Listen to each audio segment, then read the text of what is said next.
Hi everyone. A friend asked me a question this week and I decided to use it as an opportunity for my next little video for you as we all work together to get through this coronavirus crisis pandemic time in our lives.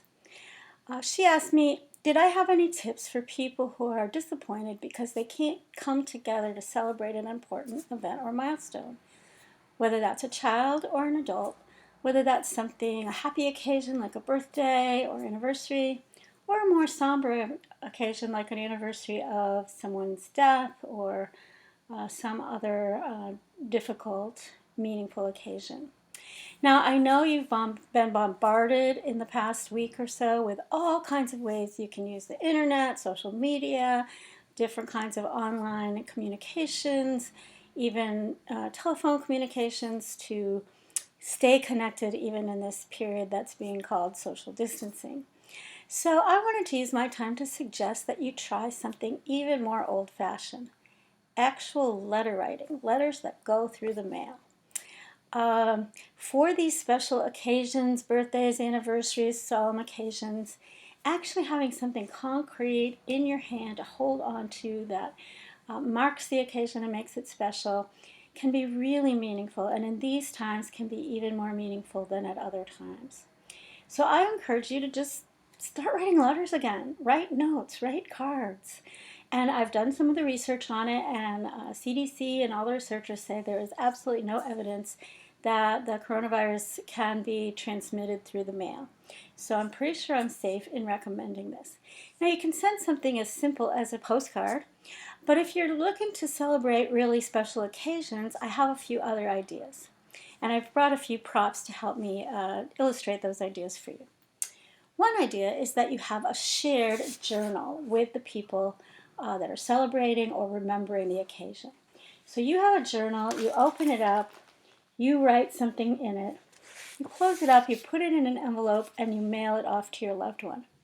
They write something in it, mail it to the next person on the list, and it keeps going around until it comes back to the birthday person or the anniversary couple or whoever's going to be the holder of it. Or it can keep on going and going. It can be a traveling journal this can be the beginning of a new tradition. So that's one idea I wanted to share with you today. A similar idea is about family recipes. We in our family made a family cookbook with some of our favorite recipes. But what if you share a recipe and you have a list of people that would have come together for this birthday or this anniversary or this special occasion, and you each send one ingredient to the primary household that's going to celebrate the occasion. And so everyone sends one of the ingredients with a copy of the recipe with a few little handwritten notes about why you love this recipe, why it's special to you. And then at the time of the special event, the recipient can have all the ingredients, can make the recipe, and can remember all of you and be thankful for that. Another suggestion that I have is that you could make sure you could send everyone in the family or the friendship group or the circle of people that are celebrating a common occasion, you could send everyone the same candle.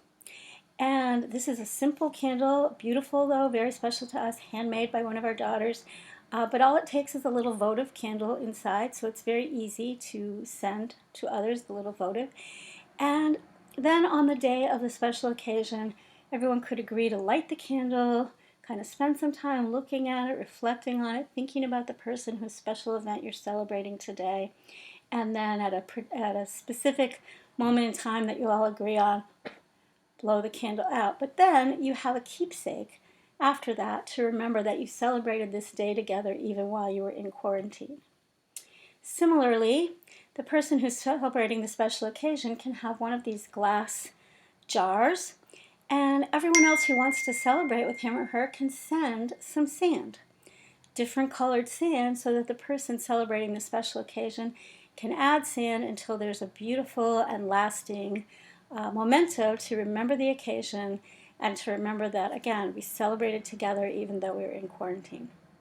And finally, for those of you who have children in your life who aren't living at home with you, maybe they're your grandchildren, maybe they're nieces and nephews, children of friends, maybe you even have a child who's in a treatment facility or somewhere else, you could take the time and find a stuffed animal or some other item, some small item or bigger item, and get exactly the same one. I've even done it with bracelets. I did it recently with a good friend of mine whose daughter was hospitalized, and I sent all the women in her family the same exact bracelet. So you could do it with a bracelet, or you could do it with the same stuffed animal for everyone. Send everyone the same one, and then let them know that whenever they look at or touch that bracelet, whenever they hug that stuffed animal, it's like receiving a hug from Nana. It's like being there together in person. Similarly, you could record yourself, your own voice, telling a story, and send it so they have it, not just the fleeting Facebook Live version, but they have something to come back to.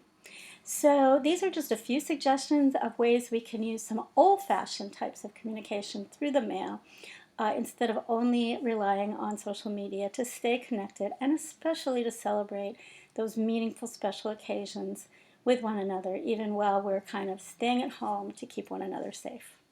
I hope you find this helpful, and I'd love to hear your suggestions as well. Thanks.